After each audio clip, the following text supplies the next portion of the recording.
A'udhu billahi minash shaitanir rajim. Bismillahir rahmanir rahim. Les amis, assalamu alaikum. Qui sont-ils les non-musulmans? Et je vais dire, au-delà de toutes les étiquettes que l'on imprime et que l'on colle sur le front de toute personne qui ne pense pas comme nous, ou tous ceux qui ne s'habillent pas comme nous, ou tous ceux qui ont tout simplement des visions différentes, des points de vue différents que nous, que l'on s'est dit déjà, ils ne sont pas musulmans, sont des non-musulmans. Au-delà de toutes ces définitions, nous allons essayer de définir ces termes à travers Al-Qur'an al-Karim, le caractériser à travers Al-Qur'an al-Karim, mais parce que bien évidemment, il est de la responsabilité de chaque personne qui se réclame musulman de faire ce travail archéologique, de définir les termes, les mots, selon le texte coranique lui-même, et de redécouvrir les merveilles, parce que le Coran contient des merveilles, mais ils sont ensevelis sous des interprétations. Et si nous arrivons à faire ce travail, à dépoussiérer le Coran de toutes ces interprétations institutionnelles, bien évidemment, et sans aucun doute, nous allons trouver un livre de dimension universelle. Un livre qui est au service de l'humain, plus que ça, au service de l'être vivant. Un livre neutre, sans parti prise. Un livre qui n'est pas celui des Arabes, qui n'est pas uniquement ceux qui se réclament musulmans, mais c'est un livre qui s'adresse à tout l'univers. C'est un livre qui s'adresse au monde entier. D'ailleurs, c'est son objectif. S'adresser au monde entier. Un message pour le monde entier. Un livre qui véhicule à son sein l'idée de l'union plutôt que la désunion. Rassembler plutôt que disperser. Parce que le Coran, si on l'écoute, si on le lit, si on le relit, nous allons trouver que le Coran n'a jamais tenu un discours visant à séparer les hommes, mais plutôt à les unir. Et c'est à l'image de ces versets qu'Allah subhanahu wa ta'ala yaqul Ya ayyuhan nasu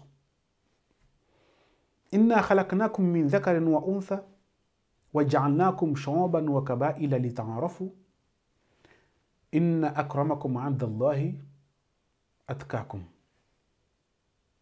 inna Allaha alimun khabirun.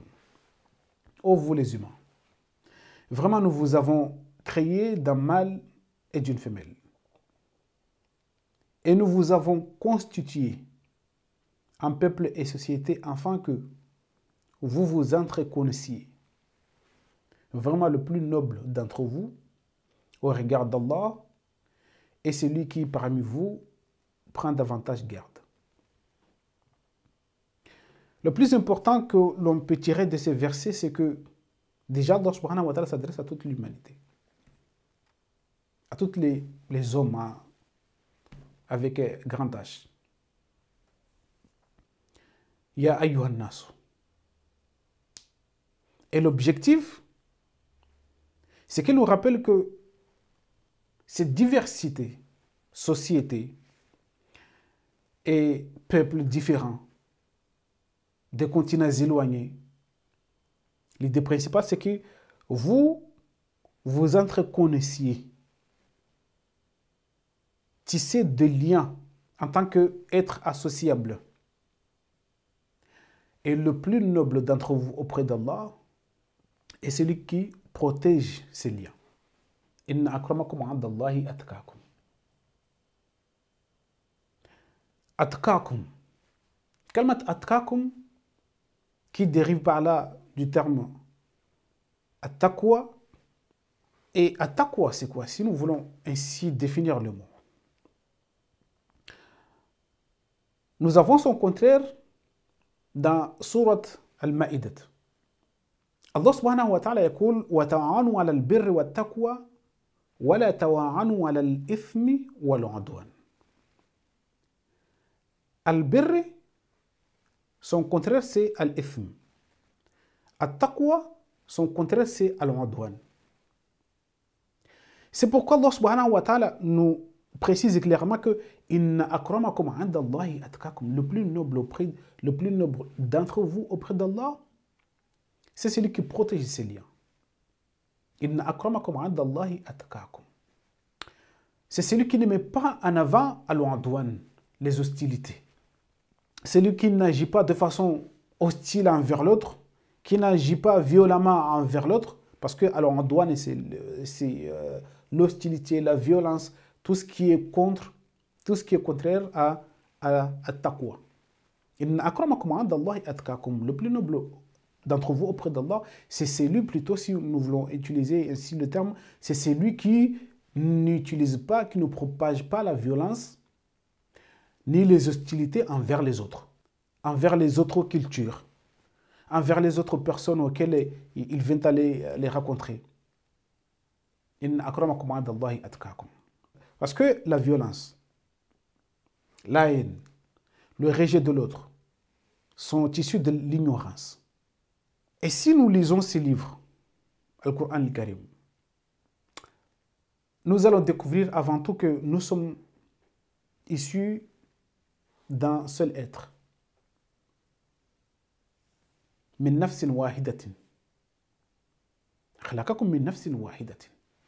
Et l'idée, c'est que si tu me fais mal, ce qui veut dire que tu t'es fait mal aussi parce que je suis ton reflet. Tu es mon reflet, un être humain comme toi, vulnérable face aux difficultés, à l'impuissance, à l'insécurité, mais aussi heureux comme toi face à la sécurité, face au bonheur.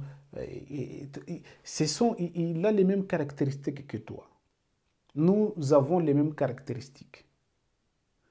Donc si nous regardons les choses de cet angle à travers Al-Qur'an al-Karim, à travers ces livres auxquels Allah subhanahu wa ta'ala nous indique que nous sommes issus d'un seul être, an-nafs, min nafsin wahidatin, et si nous arrivons à regarder les choses de cet angle, nous n'allons pas voir a priori des juifs, ni des chrétiens, ni des musulmans, ni des non-musulmans, ni des bouddhistes, ni des cultures différentes. Nous allons voir avant tout une personne, des personnes comme nous avons dit, vulnérables comme nous face à l'insécurité et heureux et joyeux face à la sécurité. Quand on est en sécurité, on est joyeux. Quand on est dans l'insécurité, on est vulnérable. Et c'est pourquoi Allah subhanahu wa ta'ala ne caractérise pas les gens en fonction de leurs appartenances ethniques. Non. Ni leur couleur de peau, non. Ni leur culture, non. Il caractérise les gens, il juge les gens en fonction de leurs actions. Ça, c'est très important. C'est en fonction de leurs actions. Et si nous regardons dans Al-Qur'an al-Karim, l'opposé de al-muslim ou al-muslimina, c'est qui est l'opposé de al-muslimin? Allah subhanahu wa ta'ala يقول أفنجعل المسلمين كالمجرمين ما لكم كيف تحكمون أم لكم كتاب فيه تدرسون أن لكم فيه لما تخيرون. Alors, traitons-nous ceux qui s'est soumis. Bien évidemment, ce n'est pas ceux qui s'est soumis. C'est autre chose que ça. Comme les coupables, et au passage le terme al-mujrimin qui désigne les criminels. Allons-nous traiter ceux qui ont adhéré à l'harmonie, ceux qui protègent la paix? Parce que l'opposé de al-muslim, muslimina, c'est al-mujrimin. Ma lakum kayfa tahkumun. Comment allez-vous considérer des gens qui tuent les autres pour rien? Comment les considérer comme des musulmans? C'est parce qu'ils ont la barbe. C'est parce qu'ils ils ont en permanence s'habiller de façon soi-disant islamique, la camis et tout ça. Comment considérez-vous ces gens-là qui sont musulmans? Alors que chez Allah subhanahu wa ta'ala, ce ne sont pas des musulmans, ce sont des criminels. Ce sont des mujrimines. Afana ja'alul muslimina kal mujrimina. Ma lakum kayfa tahkumun. Mais comment jugez-vous? Ma lakum kayfa tahkumun. Am lakum kitabun fihi tadrusuna. Ou bien avez-vous une écriture dans laquelle vous vous appliquez à étudier, auquel vous ressortez toutes vos définitions comme bon vous semble? Bien évidemment, ils ont ces écritures, des dites de Fuqaha et ainsi de suite. Ma lakum kayfa tahkumun. C'est le premier opposé de al-muslimin. Le deuxième opposé dans le Coran al-Karim des musulmans, des musulmans, sont al-qasitun. Allah subhanahu wa ta'ala yaqul, dans surat al-Jinn, les djinns, ils ont dit ceci. Wa anna minna al-muslimuna wa minna al-qasitun.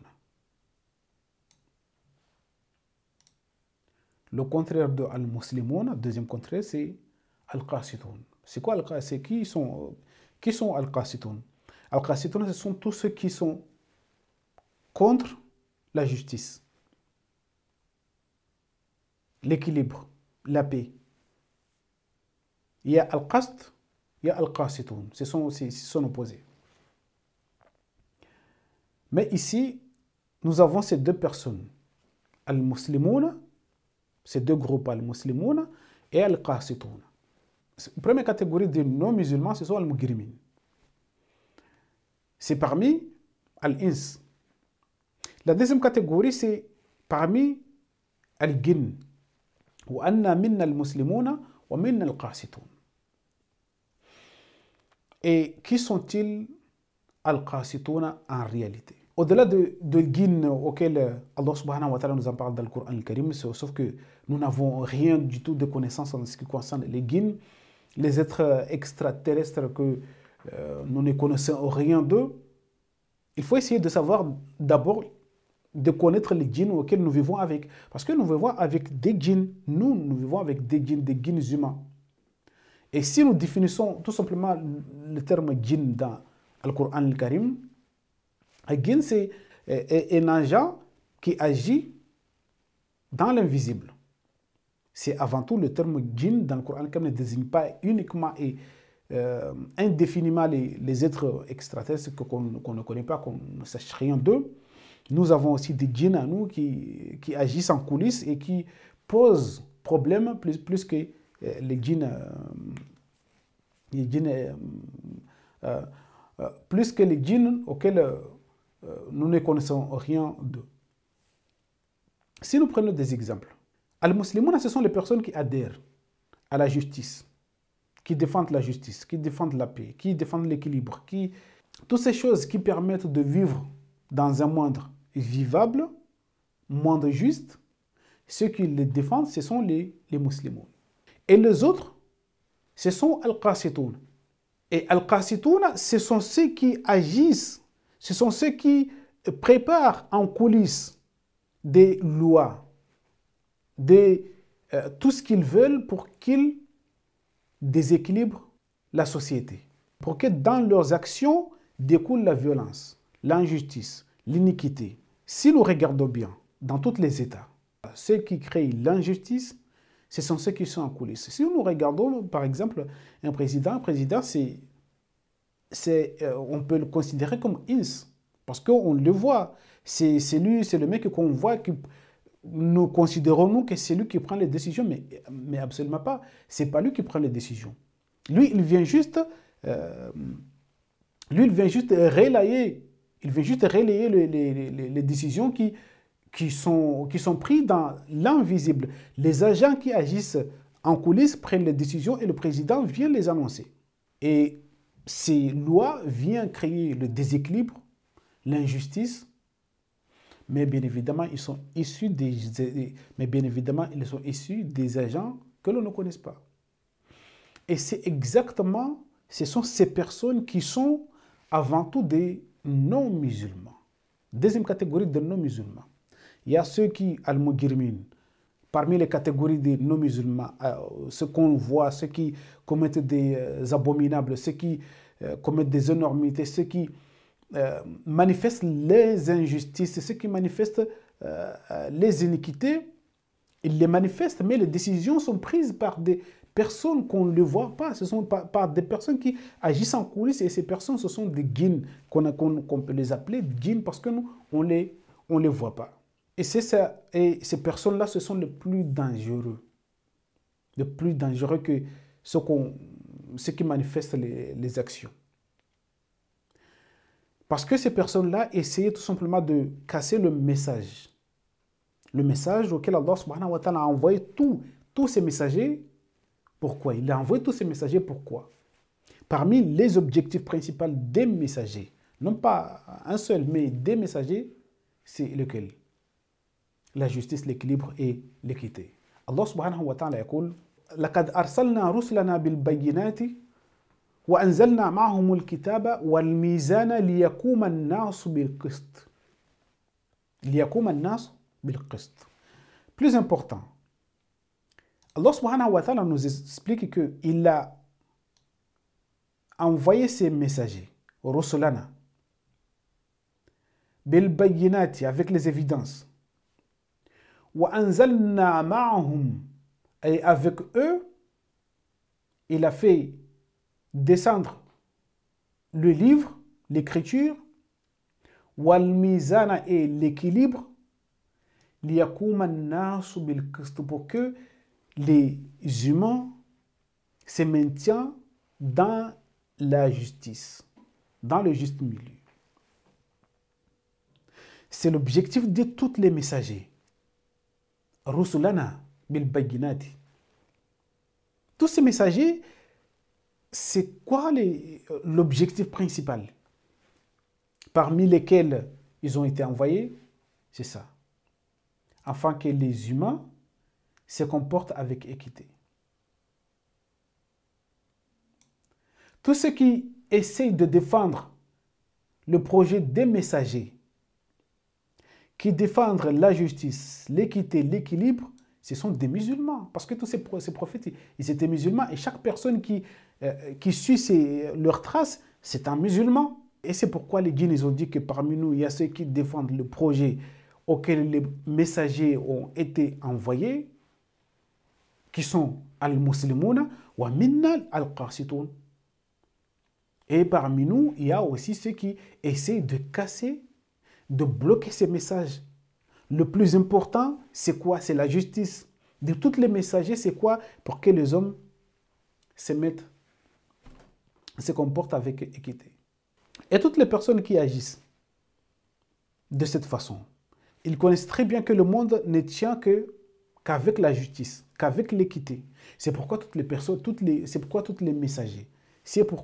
messagers ont été envoyés avec l'un des objectifs majeurs, je dis bien majeur, c'est l'équité, la justice. Al-Qist. Donc, ceux qui sont contre Al-Qist sont Al-Qasitun.